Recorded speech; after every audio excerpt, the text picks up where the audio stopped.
with the panic look.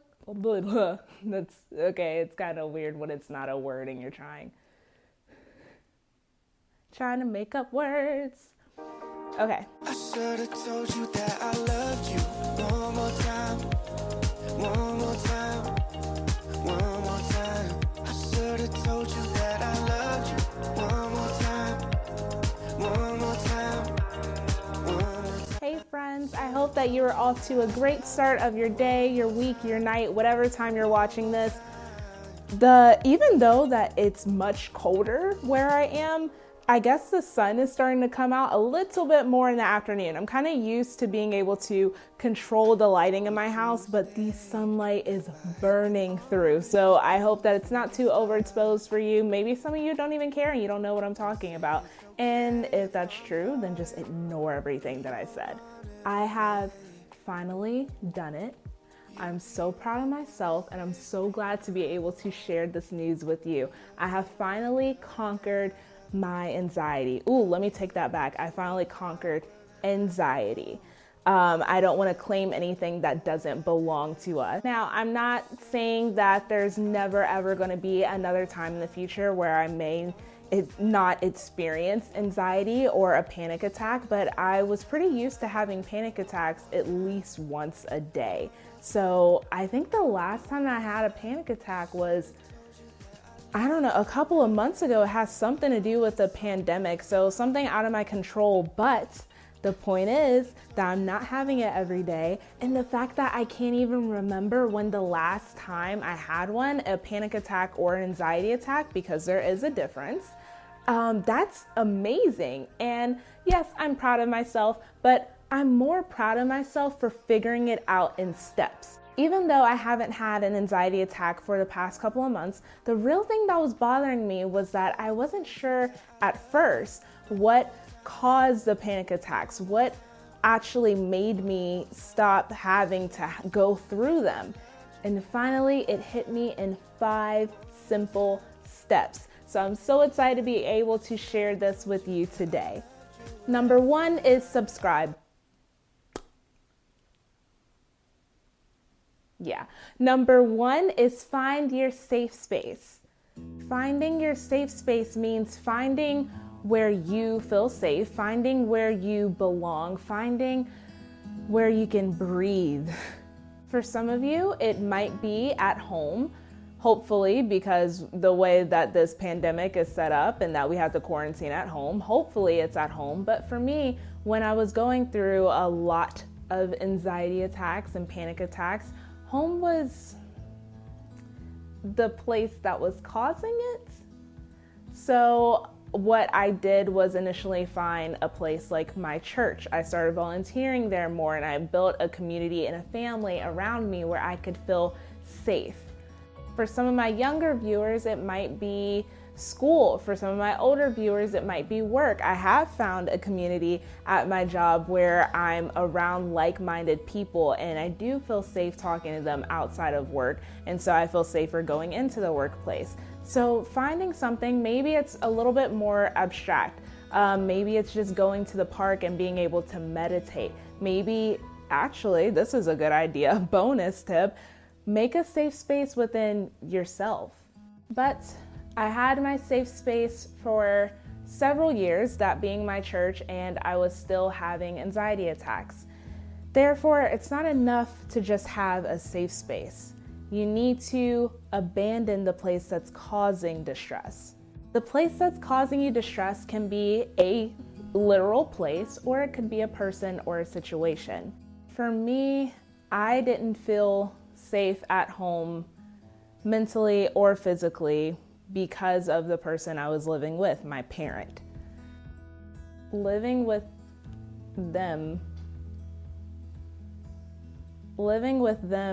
just made me feel on high all the time. I felt like I had to be vigilant and very alert, even when I was in my safe space, which was church, or any time with my boyfriend, who's now my husband. I would feel safe with them, but not fully, because at any moment my phone could ring. And maybe it's my mother being super nice and super happy, and maybe something is going great at work, or maybe I did something wrong that I had no idea that was a problem. And so when I answer this phone call, I could be getting cussed out. So it's not enough just to have your safe space. It has to be, you have to take that extra step as to leaving whatever is causing the anxiety attacks. And it took time after officially moving out at 21, where I didn't move out and then come back and then move out and then come back because I believed that something would change. When I officially moved out, I still had anxiety attacks. Now it was much less, but I was still having them. And I realized that was because when I was in a rush to leave and I finally realized, okay, this is not helping me in any sort of way. I need to move out. I'll be much better just living in my safe space mentally all the time. Even though I had quickly moved out, my mind was still behind packing. When my mind finally settled into the thought that I was officially 100% loved and safe, that is when the panic attacks became pretty much obsolete. Moving on to the next one, number 3, allow yourself to experience panic attacks. I know that kind of sounds counterintuitive because you're like, well, I clicked on this video so that I could stop having them. Well, I realized something. It wasn't until after I moved out that I allowed myself to fully experience a panic attack. This means no more hiding behind fake smiles. This means no more lying when someone asks you if you're okay. This also means no more hiding behind tedious tasks because you don't want to worry the people around you that you are going through an anxiety attack right in that moment. In my notes, I actually underlined the word performance because I realized that it was a performance for me to hide the fact that deep down I am fearful of what is going on outside of my safe space. When the pandemic happened, it's still happening right now. Maybe you're watching this in the future where we are no longer forbidden to go outside. But when the pandemic happened and when everything started shutting down, that affected my job. And I had to start filing for unemployment. And unemployment, at first for me, I didn't get paid for the first month and a half. And so we had the bills by the grace of God, but it was that lack of control that I felt comfortable with since I had moved out of my former space and moved fully into my safe space, which is now my home. I remember I was doing the dishes in front of the sink and my husband came home from work and asked, "How was your day?" And usually I could answer that with, "Oh, work went like this, and my students did this, and my coworkers did this, and blah, blah, blah. And then I came home and I prepared dinner." And instead I was at home stressing about bills and how are we gonna make it. Next thing I know, it starts crawling up and choking my breath, and I knew exactly what it was, that I was having an anxiety attack. I continued washing the dishes, and I'm like, I'm fine, it was fine. And my husband could see that, no, it was not fine. This is my lying face. So he came up to me and he's like, "Honey, what's wrong?" And he kept asking me, and for the first time, I actually felt safe releasing the attack that was trying to literally choke my breath. And so I was breathing hard and coughing and just crying, tears streaming like waterfalls. It was not cute, but I let him hold on to me, and if I needed to, then I would walk away. But the fact is that I had never experienced that feeling before, that feeling of just wailing, and I didn't feel the need to time myself. Usually if I had gotten close to that point where I was just bawling, crying, I would be like, okay, but my lunch break is almost over, so that's enough, let me wrap it up. But no, I was in my safe space, so I was able to release it fully. And because I was able to fully release it, it wasn't just harboring on my shoulders the rest of the night like I was used to doing. Let your emotions come and go without minding the time and wondering when is it going to be over.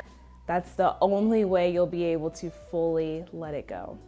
Ooh, okay, this one was the toughest one for me.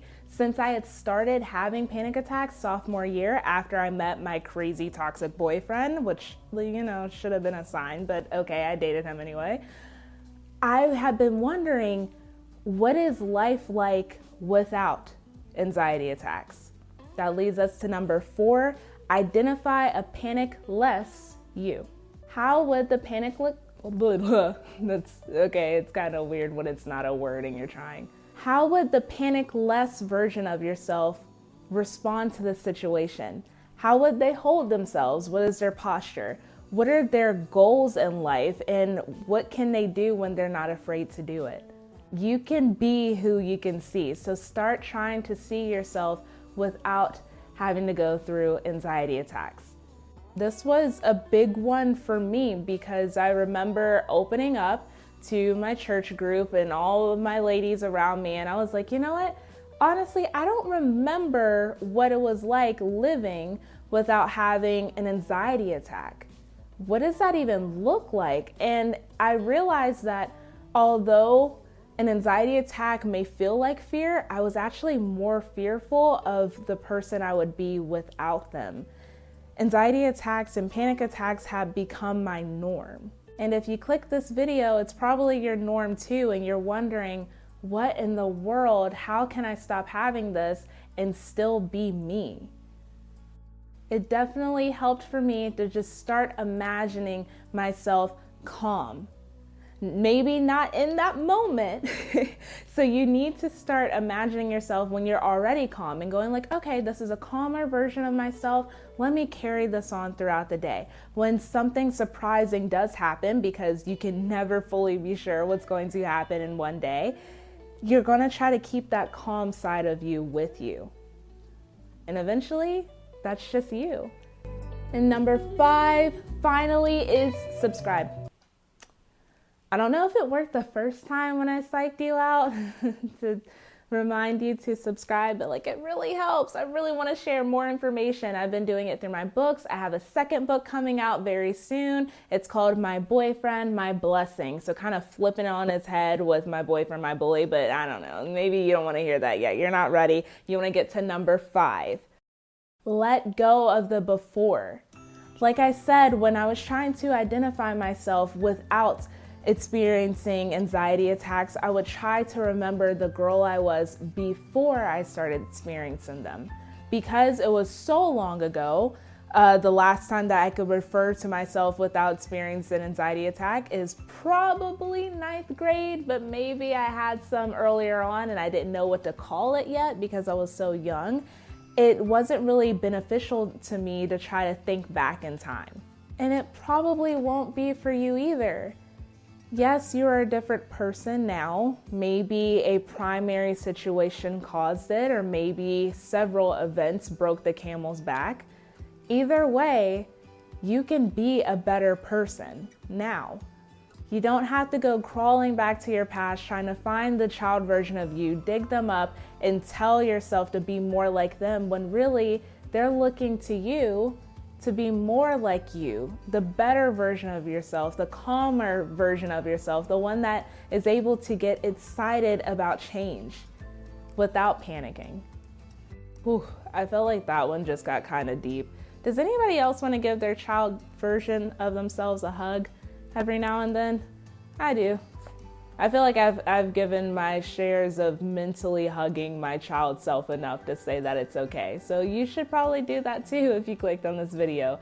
It's okay, and it's going to get even better. Trust me, from someone who has gotten rid of anxiety attacks.